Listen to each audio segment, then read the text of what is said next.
Selamat datang di channel Refleksi Iman Kristen. Salam damai sejahtera buat kita semua. Terima kasih buat para subscriber kami.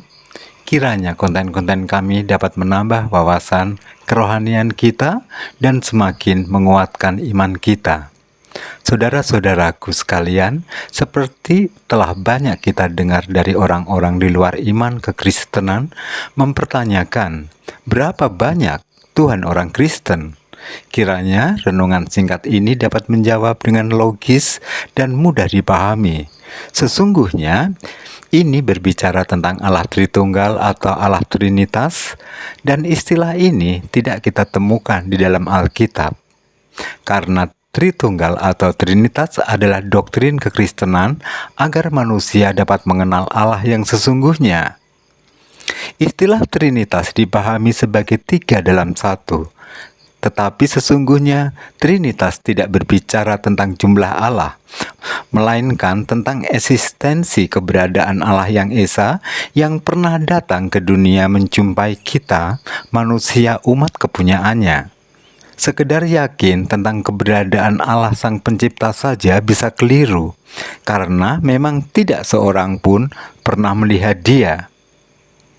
Tetapi dengan memahami Allah Tritunggal, kita bisa menemukan kebenaran Allah, yaitu Allah yang benar, Allah Sang Pencipta, bukan sekedar teguh meyakini, tetapi sungguh mengenali sehingga dapat menjumpai dan berkomunikasi dengan Allah. Saudara-saudaraku terkasih, kita dapat memahami cara Allah mengadakan pendamaian dengan kita, manusia berdosa ini melalui 3 peristiwa penting yang akan memperjelas bahwa Tuhan orang Kristen ada 3, tetapi bersumber dari satu Allah. Dengan kata lain, 3 Tuhan, 1 Allah. Tetapi sebelum melihat peristiwa pertama, kita perlu paham bahwa Allah Sang Pencipta adalah Tuhan bagi seluruh ciptaannya, yaitu bumi, manusia, binatang, tumbuhan, dan alam semesta. Semua di bawah kuasanya, yaitu di bawah kuasa Tuhan Allah. Jadi semua orang mengakui Allah Sang Pencipta sebagai Tuhan, termasuk orang Kristen. Sampai di sini sesungguhnya manusia hanya dapat meyakini atau memahami adanya Tuhan Sang Pencipta karena tidak bisa melihatnya. Tetapi orang Kristen meyakini ada 2 Tuhan lagi melalui 3 peristiwa sejarah pemulihan hubungan manusia dengan Allah Sang Pencipta sebagai berikut. Peristiwa pertama, upaya Allah dalam memulihkan hubungan dengan manusia berdosa dengan cara menjanjikan datangnya Sang Mesias yang akan menyelamatkan umat manusia dari maut yang disebut kematian kekal, dengan cara mengutus para nabi untuk menyampaikan pesan-pesan Allah kepada manusia, umat yang dikasihinya. Allah berbicara kepada manusia melalui para nabi. Dari Nabi Musa hingga Nabi Maleaki harus bernubuat, yaitu menyampaikan pesan Allah kepada manusia bahwa kelak akan datang Sang Mesias, yaitu keturunan Daud yang akan menjadi juru selamat umat manusia. Bersamaan dengan para nabi, Allah juga mengutus para imam. Melalui para imam ini, Allah mau mendengarkan permohonan-permohonan manusia kepadanya. Para nabi menyampaikan pesan-pesan Allah kepada manusia, sedangkan para imam menyampaikan doa-doa permohonan manusia kepada Allah melalui kurban bakaran. Mulailah terjadi pendamaian antara manusia dengan Allah melalui para nabi dan imam. Di era para nabi, manusia mulai mengenal Sang Pencipta dengan istilah Allah. Sang Pencipta memperkenalkan dirinya kepada Nabi Musa. Aku adalah Aku. Keluaran 3 ayat 14. Allah Abraham, Allah Yakub, Allah Ishak. Keluaran 4 ayat 5. Manusia memuji dan menyembah Allah sebagai Tuhan Sang Penguasa. Jadi sekarang, jelas di era para nabi ini, manusia mulai mengenal Allah Sang Pencipta sebagai Tuhan atau Tuhan Allah yang dipanggil Bapa oleh Yesus dalam kitab Injil Perjanjian Baru. Hal ini ditegaskan pula dengan firman-Nya melalui Nabi Musa, Keluaran 6 ayat yang ketiga. Aku telah menampakkan diri kepada Abraham, Ishak dan Yakub sebagai Allah yang Maha Kuasa, tetapi dengan namaku Tuhan, aku belum menyatakan diri. Jadi jelas Allah Sang Pencipta adalah Tuhan atas segala ciptaan, termasuk manusia, termasuk Tuhan bagi orang Kristen. Peristiwa yang kedua adalah peristiwa di mana janji Allah kepada manusia melalui nubuatan para nabi digenapi. Mesias Sang Juru Selamat itu benar-benar datang ke bumi. Diawali oleh kedatangan malaikat Gabriel kepada perawan Maria dan memberitahukan. Lukas 1 ayat 30 dan 31. Kata malaikat itu kepadanya, "Jangan takut hai Maria, sebab engkau beroleh kasih karunia di hadapan Allah. Sesungguhnya engkau akan mengandung dan melahirkan anak laki-laki, dan hendaklah engkau menamai dia Yesus." Saudaraku, Yesus adalah Sang Mesias yang dijanjikan Allah. Dia datang ke dunia untuk menyelamatkan manusia dari maut, yaitu kematian kekal akibat dosa. Dia akan memberikan kehidupan kekal bagi mereka yang percaya. Dia adalah Allah Sang Firman yang mengambil rupa manusia. Yohanes pasal 1 ayat 1. Pada mulanya adalah firman, firman itu bersama-sama dengan Allah dan firman itu adalah Allah. Yohanes pasal 1 ayat 14.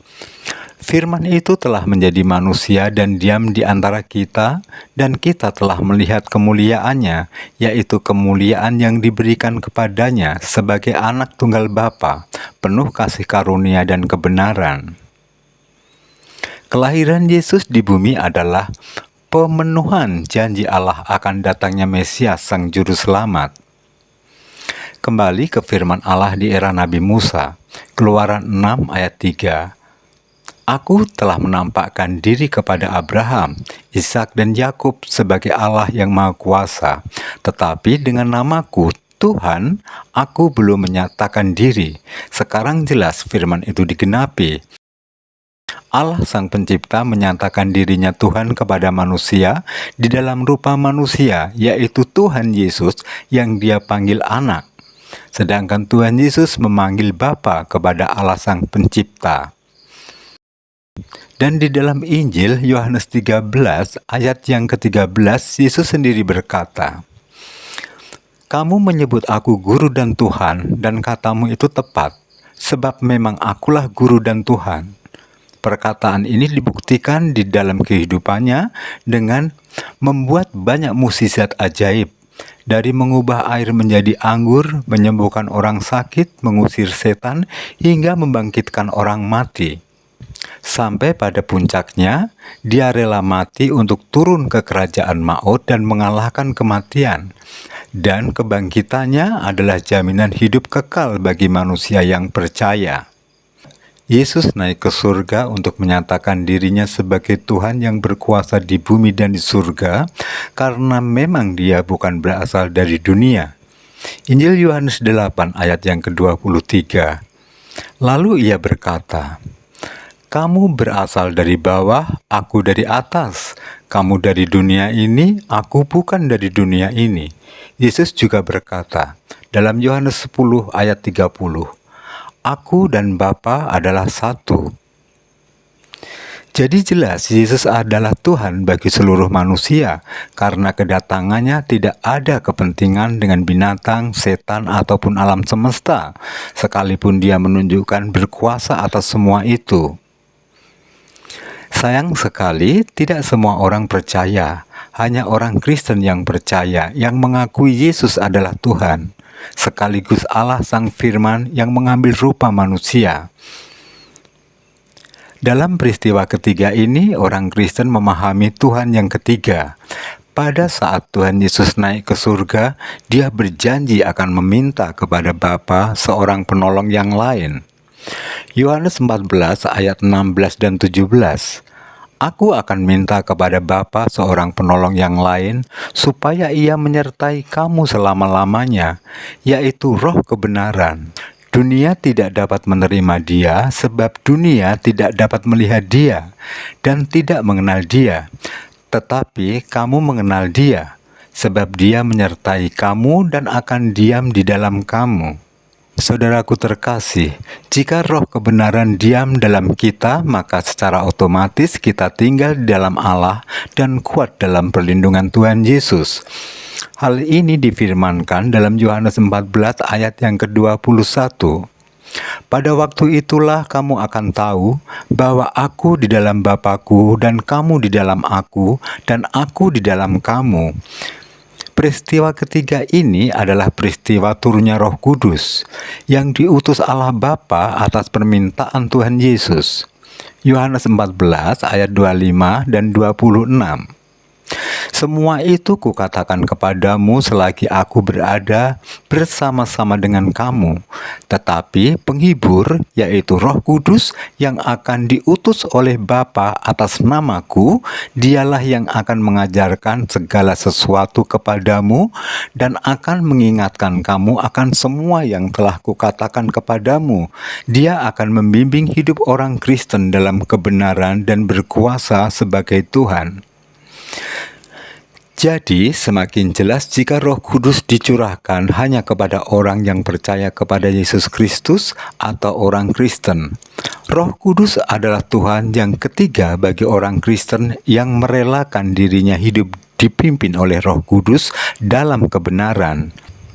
Jika orang Kristen masih hidup dengan mengandalkan dirinya sendiri, belum menyerahkan diri dalam bimbingan Roh Kudus, maka hanya memiliki dua Tuhan, yaitu Allah Bapa dan Tuhan Yesus. Orang Kristen harus menyerahkan hidupnya dalam bimbingan Roh Kudus supaya memiliki tiga Tuhan. Allah Bapa, Tuhan atas segala ciptaan, Yesus Sang Mesias, Tuhan atas semua orang, dan Roh Kudus, Tuhan atas orang yang percaya kepada Kristus. Yeremia 10 ayat 10. Tuhan adalah Allah yang benar, Dialah Allah yang hidup dan Raja yang kekal. Bumi bergoncang karena murkanya, dan bangsa-bangsa tidak tahan akan geramnya. Yohanes 14 ayat 6, kata Yesus kepadanya, Akulah jalan dan kebenaran dan hidup. Tidak ada seorang pun yang datang kepada Bapa kalau tidak melalui aku. Yohanes 14 ayat 17. Roh Kudus adalah roh kebenaran. Jadi saudara-saudaraku, baik Allah Sang Pencipta, Yesus Sang Mesias, dan Roh Kudus ketiganya adalah Tuhan. Bersumber dari Allah yang sama dan sama-sama kebenaran. Dengan kata lain, tiga Tuhan, satu Allah. Roma 14 ayat 17. Sebab kerajaan Allah bukanlah tentang makanan dan minuman, tetapi soal kebenaran, damai sejahtera oleh Roh Kudus. Amin. Tuhan Yesus memberkati.